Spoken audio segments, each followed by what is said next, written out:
Let me go across to two live guests who are joining us. Dr. Samir Parikh is Chairperson, Fortis Mental Health Program. I also hope to be joined by Professor Raghu Murthugude. He's retired professor at IIT Bombay, and Dheeraj Singh is IIT Kanpur alumnus. Let me come to each of you. First to you, Dr. Parikh. What, according to you, is the problem? Is it that, as Chetan Bhagat said, high achievers can sometimes also suffer from high anxiety? Rajdeep, I feel that a lot of times we give an exaggerated importance to marks and grades, both for our own selves as students and parents, but also the environment around. Fact is that globally, death by suicide between 15 to 29 age group is the third highest killer. And 70% of this or more is from middle and lower income countries. There are a lot of aspects that needs to be looked into.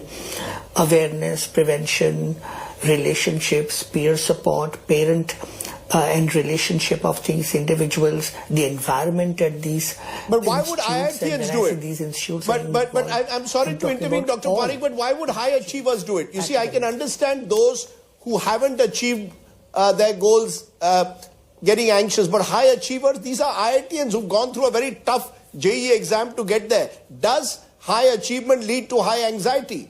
Anxiety, depression are significantly high in terms of prevalence. In fact, the WHO report had mentioned a 25% increase post-pandemic as well.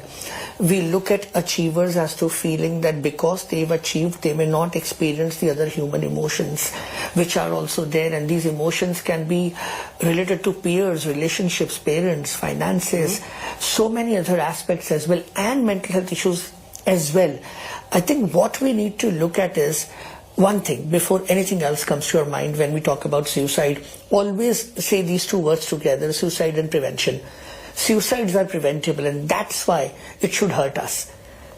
That when over 700,000 people die by suicide every year, it should hurt us. Okay, I'll come to the prevention in a moment. Dheeraj Singh, you're an IIT Kanpur alumnus. What's your sense? Why is this happening? Because the numbers are staggering when you think of doubling in the last decade. So Rajdeep, I would like to not go into the pop talk here. You know, I have heard some earlier panelist giving analysis that, you know, it's an IIT problem or something like that. First, I want to give a global context. You know, where are the numbers, let's say in US and Europe, in the technical colleges, we have about 4 to 6 suicide death rate per lakh students studying there over a very long period. In IIT, that number is 12 and a half, 3 times more. Now, are we saying that talent exists only in IITs and not in other top engineering, global engineering colleges? By the way, IITs do not have yet cracked there in the ranking list.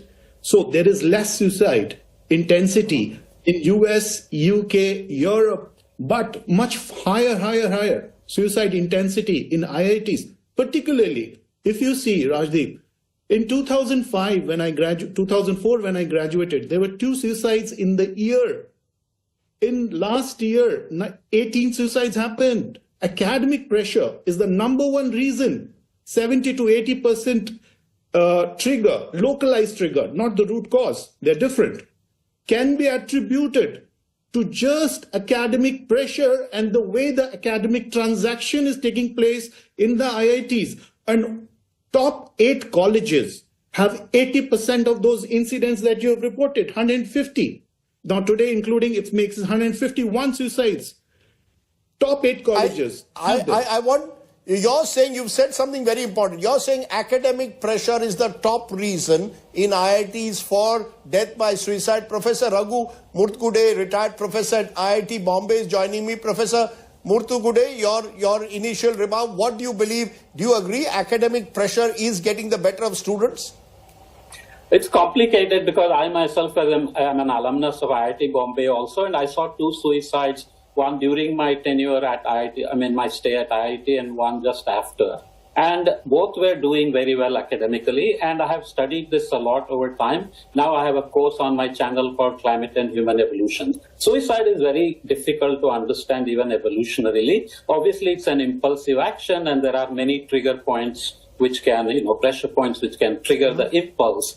Is it just academic pressure? I'm not so convinced, because even smart kids do that. And over time, there used to be single rooms. Now there are double rooms. There are interpersonal interaction issues. There are all kinds of pressure points. We don't know the typology, the morphologies of these pressure points. Simply bringing it down to academic pressure as a single pressure point, I'm not convinced that's the case.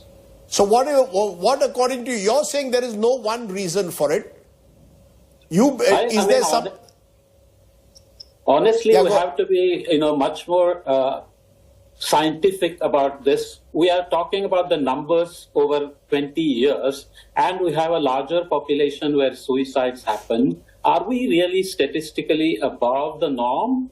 We have to, it's a very difficult question, sensitive issues. We cannot ask such questions. But if we want to solve this problem, we have to understand whether we are really elevating the number of suicides expected in the society, or if we are in the norm. Doesn't mean we cannot stop it, or we shouldn't stop it, or we shouldn't try.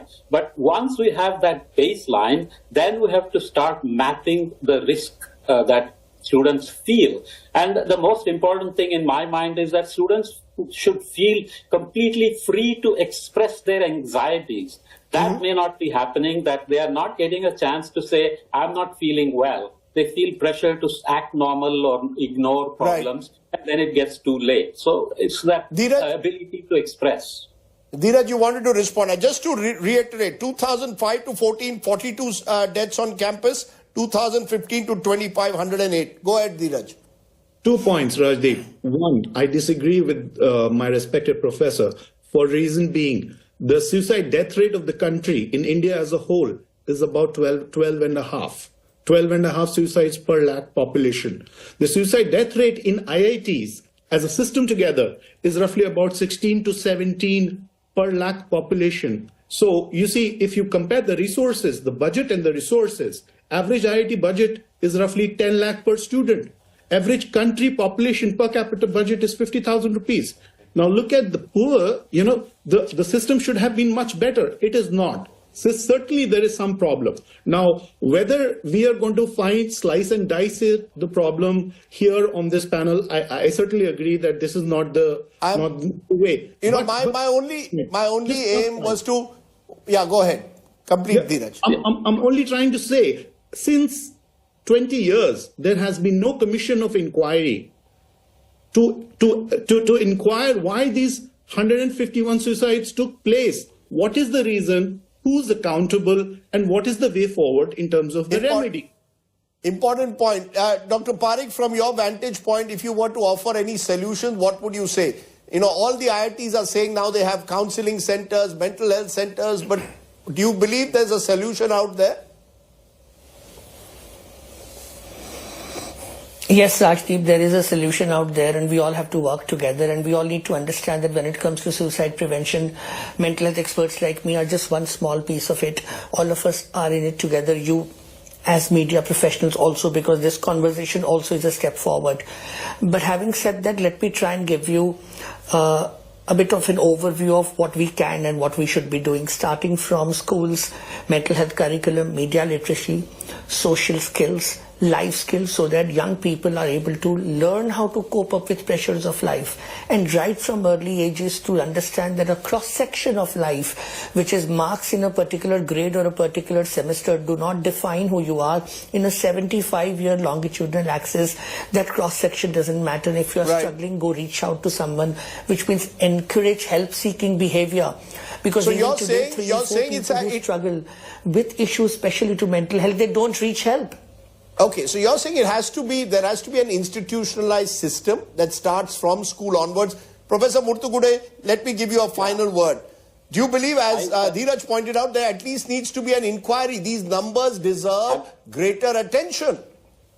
Absolutely, absolutely. But I would still insist that numbers outside cannot be directly compared to IITs. It's not about the budget. Outside, you may be in an environment with friends and family where you have an easier time to express yourself. Whereas when you are thrown together in an environment like IITs, in hostels with expectations from their own parents running high, you have created an unusual situation. So that has to be accounted for when you compare numbers in the outside world versus IITs. With all that, we still need action. There is no doubt at all. We are just talking about how to go about bringing action without having a baseline, and we need baselines. Okay, let's leave it there. As I said, this focus was only intended as a wake-up call, because we haven't heard enough from the authorities on what they intend to do to ensure that this problem is addressed. And that's the only purpose. As I said, our entire aim on the 9 p.m. news is to put the searchlight on the stories that really matter. This is a story that should matter to every Indian. Let's take a break. When we return, I'm turning to my Get Real India story. It comes from a part of the country that also doesn't get enough focus on prime time. We're turning to Chhattisgarh.